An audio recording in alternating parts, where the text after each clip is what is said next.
This is the demo for Light Magic Studio. I just added the fog, add a fog for the light gobos.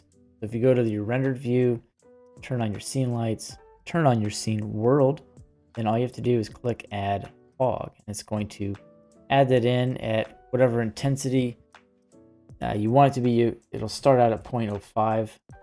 Actually, because I was kind of previously playing around with it and the shader was still in the background, just very basic shader setup. And all you have to do then is click the add gobo shader, and your light is inside of here. Alt X will turn up the light for you, and you can turn up the black body intensity as well. I'll put it to like 10,000 or so. And then for the fog density, you can play around with that until you get something that you like. And you'll have the lighting options here. You can kind of change the power, do whatever you want, change the spot size. And from this point, I would go ahead and reload my gobos and just put something in here. And I'll go ahead and pick up like a decent angle. Something about like that. And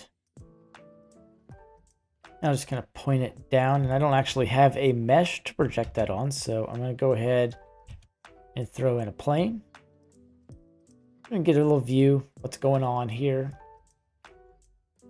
And of course the gobos can be changed to whatever you want, and you do have to select light. Don't forget that. I forget that all the time. There we go. This is pretty cool. This is a nice little upgrade to the Light Magic Studio. I think you'll really like this.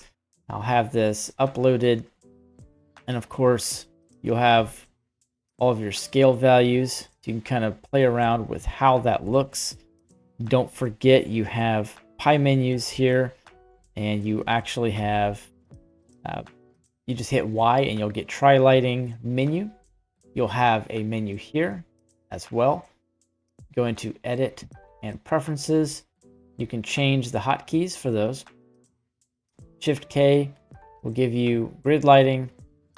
Alt X controls light intensity and the camera focal length if you decide to use the camera manager, which I went ahead and upgraded from the LM5 and added the close-up range and mid-range and so on. And so if you were to throw in a camera, boom, everything's here. Just comes in nice and clean. The only thing you're going to see is this when it pops up. You'll just see these controls. Just to keep it nice and clean, you'll be able to open all this up. The LM Studio. You'll have all of the different black body intensities there, plus the preset studio, and then the infinite background studio. And I'll add more of those eventually. And you'll be able to store objects, scene objects, complete scene objects, which is kind of crazy.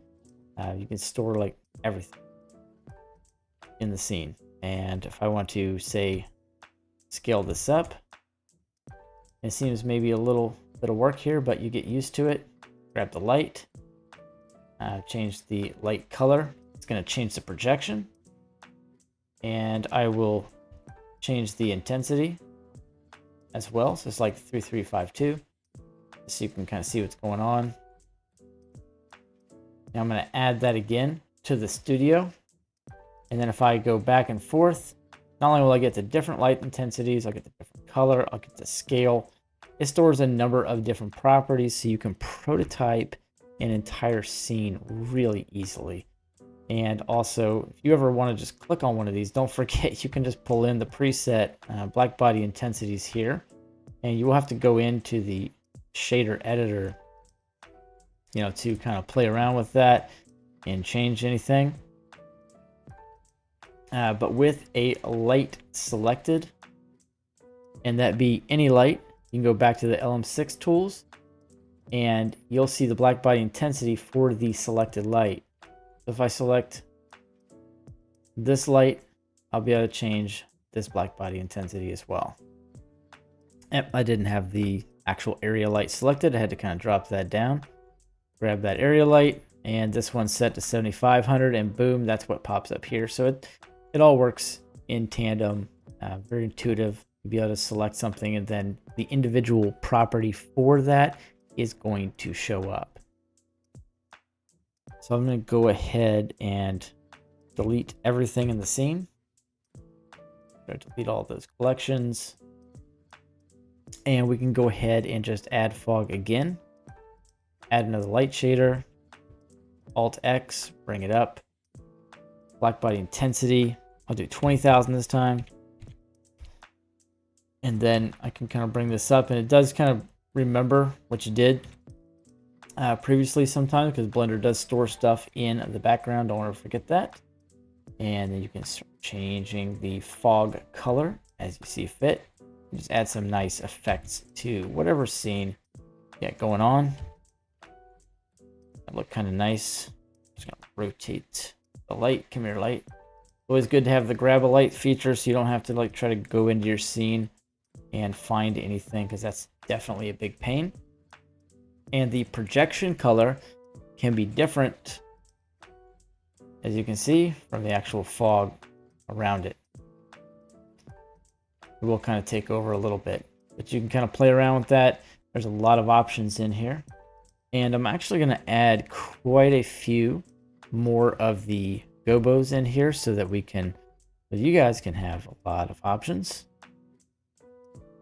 That looks pretty nice.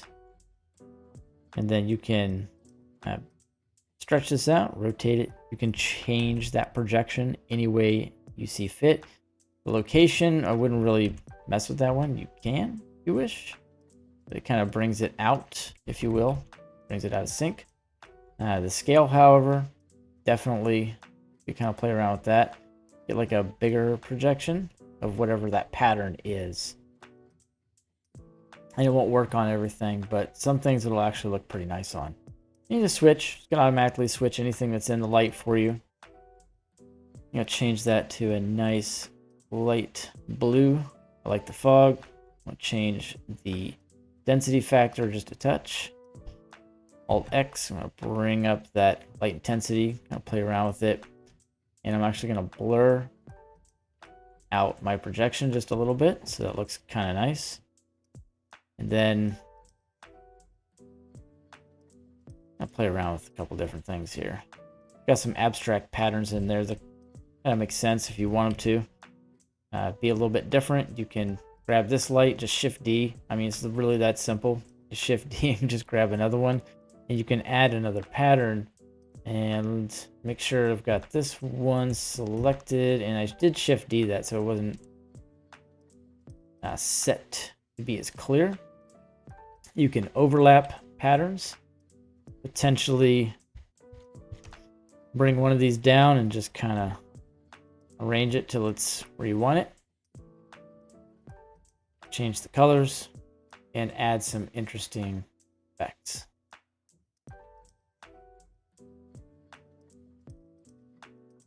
And each one of these will have its own black body intensity. You can kind of play around. All right, that's it. That's all I got for you guys. I appreciate you watching, and I'll catch y'all in the next tutorial. And I'm not sure this one got a very good gobo.